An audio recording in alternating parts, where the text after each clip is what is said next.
ഐഷ് ഇത് നമ്മളെ second പാർട്ടായിട്ടോ. National ട്രിപ്പിൻ്റെ നമ്മൾ ലോങ് ട്രെയിൻ ജേണിക്ക് ശേഷം നമ്മൾ കരോൾ ബാഗിൽ സ്റ്റേ ചെയ്തു. മോർണിംഗ് എണീറ്റു, എല്ലാവരും ഫ്രഷപ്പായി.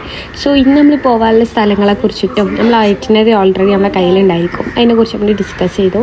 പിന്നെ നല്ലൊരു പാർട്ട് എൻ്റർടൈൻമെൻറ്റ് എന്താ വെച്ചാൽ എല്ലാവരും പുതിയ ഡ്രസ്സ് ഇടുക, മിററിൽ സെൽഫി എടുക്കുക, പരസ്പരം ഹെൽപ്പ് ചെയ്യുക, ലഗേജും കാര്യങ്ങളൊക്കെ. ഇപ്പോൾ നമ്മൾ നാളെ ജയ്പൂർ എത്തണം. സോ അതുകൊണ്ട് നമുക്കിന്ന് നൈറ്റ് ട്രാവലിംഗ് ഉണ്ട് ബസ്സിൽ. അപ്പോൾ അതോടുകൂടി നമ്മൾ ലഗേജൊക്കെ പാക്ക് ചെയ്തു, ഫുഡ് കഴിച്ചു. നമ്മൾ ഓരോ പ്ലേസിലേക്ക് പോവുകയാണ്. സോ നമ്മൾ ഡേ സ്റ്റാർട്ടായി. ഈ ബസ്സിലാണെങ്കിലും ഭയങ്കര രസമാട്ടോ, എല്ലാവരും തമ്മിൽ നല്ലൊരു ബോട്ടിംഗ് ഒക്കെ ഉണ്ടാവും. ഫസ്റ്റ് നമ്മൾ പോയിട്ട് ഇന്ത്യ ഗേറ്റ് കാണാനാണ്. സോ ഇന്ത്യ ഗേറ്റിനെ കുറിച്ച് already we know. Amar Jawan ജ്യോതി എന്നാണ് ഈ സ്മാരകത്തിൻ്റെ പേര്. സോ ഇത് 42 മീറ്റർ ഹൈറ്റ് വരുന്നുണ്ട് കേട്ടോ. ലോകത്ത് തന്നെ ഏറ്റവും വലിയ യുദ്ധസ്മാരകങ്ങളിൽ ഒന്നാണ് ഇന്ത്യ ഗേറ്റ്. സോ ഡൽഹിയുടെ ഹൃദയഭാഗത്താണ് ഇത് സ്ഥിതി ചെയ്യുന്നത്. ഇവിടെ നിന്നാണ് ഓൾമോസ്റ്റ് എല്ലാ റോഡിൻ്റെ സ്റ്റാർട്ടിങ് വരുന്നത് കേട്ടോ.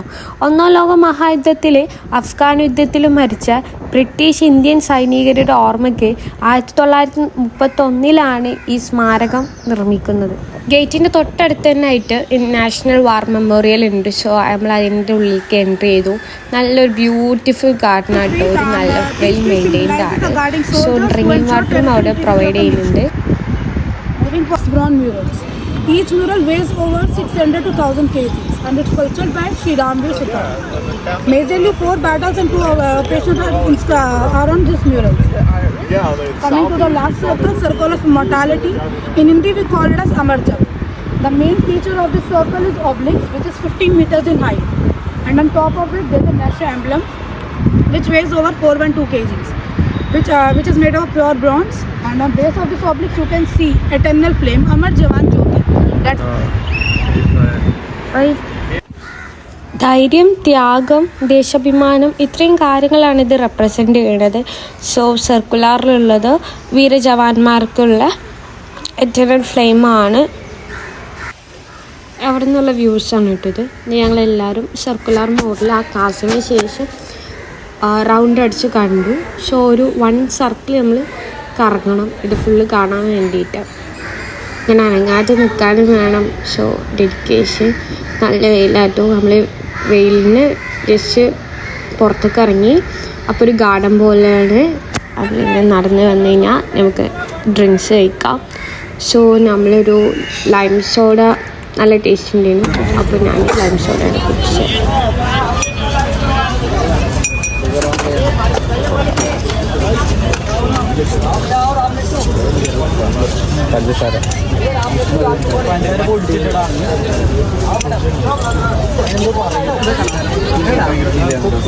അതാ ഞാൻ എന്നോട് ചോദിച്ചു.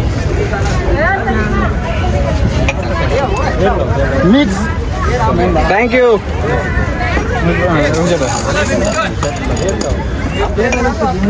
ഏതാ സാധനോ? So this is our next second spot. നമ്മൾ ഐറ്റിനറിയിലുള്ള സെക്കൻഡ് സ്പോട്ടിൽ നമ്മളെത്തി. നമ്മൾക്ക് എൻട്രൻസ് കാണുമ്പോഴേ മനസ്സിലായി വാട്ട്സ് ദ പ്ലേസ് അല്ലേ. ഹ്യൂമയൂൺ ടോബ്, ഭാര്യ ഭർത്താവിന് പണി കഴിപ്പിച്ച ഒരു സ്നേഹ സ്മാരകം. 1550 ഇന്ത്യയെ ഭരണം ചെയ്ത നല്ല ചക്രവർത്തിയായ ഹുമയൂൺ രാജാവിനെ ജീവിതത്തിൽ പല കഷ്ടപ്പാടുകളും നേരിടേണ്ടി വന്നു.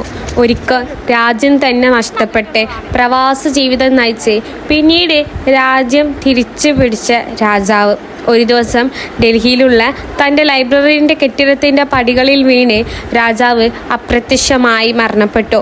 ഈ വേദനയ്ക്ക് ഭാര്യ പണിത സ്മാരകം. 1565 ഇറാനിൽ നിന്ന് പ്രശസ്തനായ ആർക്കിടെക്ട് മീരാഖ് മിർസ ഗിയാസിനെ ഇന്ത്യയിലേക്ക് വിളിപ്പിച്ചു. അവർ മനോഹരമായ മഹത്തായ ഖബറാശയം രൂപപ്പെടുത്തി.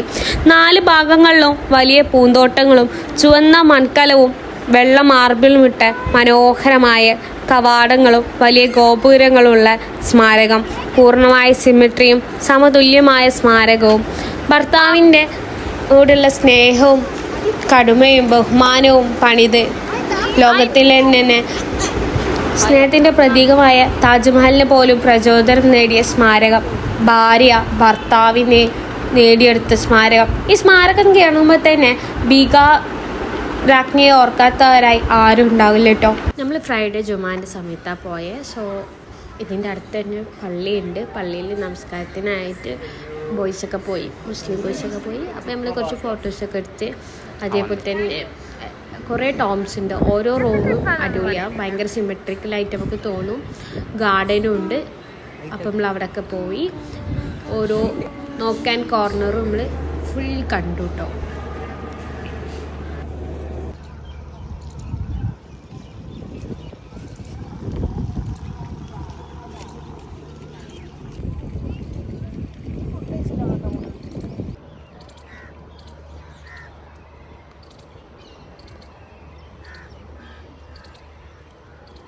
India? No, second time.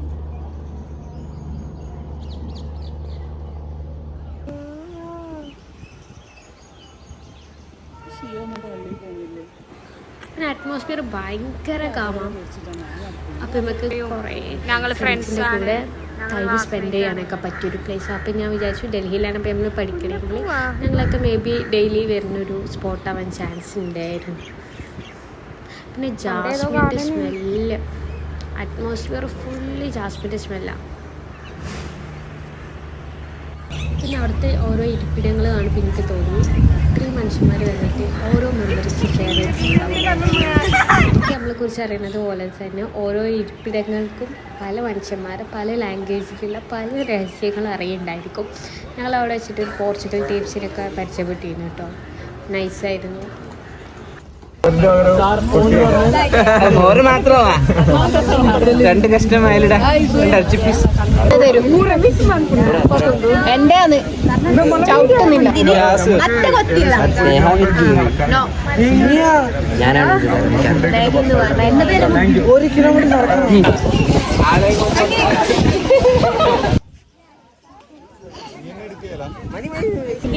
ഉച്ചക്കത്തെ ഫുഡ് നല്ലൊരു കേരള ഫുഡായിരുന്നു. നല്ല ബീട്രൂട്ട് ചിക്കൻ കറിയൊക്കെ നല്ല ടേസ്റ്റ് ഉണ്ടായിരുന്നു കേട്ടോ. നെക്സ്റ്റ് സ്പോട്ട് ജമാ മസ്ജിദാണ്. ഇത് 6 വർഷം കൊണ്ട് 5000 തൊഴിലാളികൾ താജ്മഹലിന് ശേഷം റെഡും വൈറ്റും മാർബിൾ ഉപയോഗിച്ചിട്ട് ഷാജഹാൻ ചക്രവർത്തി ജമാ മസ്ജിദ് ഒരു ആൾക്കൂട്ടത്തിന് വേണ്ടിയിട്ടൊരു പണി കഴിപ്പിച്ച പള്ളിയാണ് കേട്ടോ. നൈസ്. ഒരുപാട് ആൾക്കാർ വെള്ളിയാഴ്ച ജുമാക്ക് വരലുണ്ട് എന്നാണ് ഞാൻ കേട്ടത്. ഞങ്ങളൊരു ഈവനിങ് ആണ് എത്തിയത്. സോ നൈസായിരുന്നു. പള്ളീൻ്റെ ഉള്ളിലൊക്കെ നമുക്ക് കയറാൻ പറ്റും കേട്ടോ.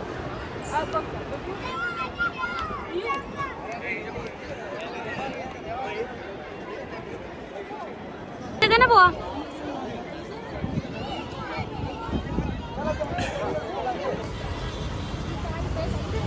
ഇന്നത്തെ ഐറ്റിനറി ഫുള്ളായി. ശരിക്കും റെഡ് ഫോർട്ട് ഇതിൻ്റെ അടുത്താണ് വരുന്നത്, ജമാ മസ്ജിദിൻ്റെ. പക്ഷെ നമ്മൾ ഇന്ന് റെഡ് ഫോർട്ട് പോകുന്നില്ല.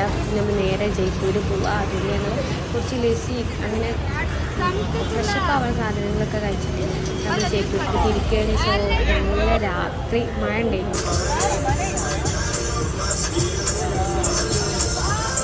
സ്പെഷ്യലായിട്ടും ഈ നൈറ്റ് നമ്മൾ സ്റ്റേ ചെയ്യാൻ നമുക്ക് ഓൾറെഡി അറിയുന്നു. നൈറ്റ് ഉറങ്ങാം. പക്ഷേ നൈറ്റ് ഒരു 2 o'clock ഒക്കെ ആകുമ്പോൾ നമ്മൾ ഹോട്ടലിൽ റീച്ച് ആകുമ്പോൾ പിന്നെ കിടന്നുറങ്ങാനായിരുന്നു നമ്മുടെ പ്ലാൻ. പക്ഷേ അൺഫോർച്ചുനേറ്റ്ലി നമ്മൾ വണ്ടി ബ്രേക്ക് ഡൗൺ ആയി. ഒന്നും ചെയ്യാൻ പറ്റില്ല. ഒരു പുലർച്ചെ 1 മണിൻ്റെ നേരെ നമ്മൾ ഡിന്നർ കഴിച്ചിട്ട് നമ്മൾ വണ്ടിയിലങ്ങോട്ട് സ്റ്റെക്കായി. പിന്നൊരു AC ഒന്നും വർക്ക് ചെയ്യില്ല. പിന്നൊരു 2 hours ശേഷം വേറൊരു വണ്ടി വന്നു. ആ വണ്ടി വന്നപ്പോൾ എനിക്ക് തോന്നിയത് എങ്ങനെയാണെന്ന് വെച്ചാൽ പറക്കുന്നലിക്ക് സിനിമയിൽ ദിലീപിൻ്റെ വണ്ടി പോലത്തെ ഒരു വണ്ടിയാണ് കിട്ടിയത്. സോ എന്തായാലും പിന്നെ അത് വെച്ചിട്ട് ഞങ്ങൾ പുലർച്ചെ 4 മണിയാകുമ്പോൾ ജയ്പൂർ റീച്ചായി. ആ പുലർച്ചെ 4 മണിക്ക് നമ്മൾ ഡിന്നർ കഴിച്ചിട്ട് ഉറങ്ങാൻ പോകണം. ഈ ഒരു 10 മണി വരെ നമ്മൾ ഹോട്ടലിൽ തന്നെ സ്പെൻഡ് ചെയ്യും.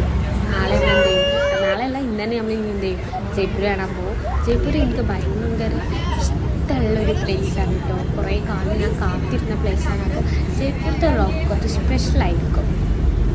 ബൈ. ഒന്ന് നോക്കണേ ഫോണ് ചേതാ.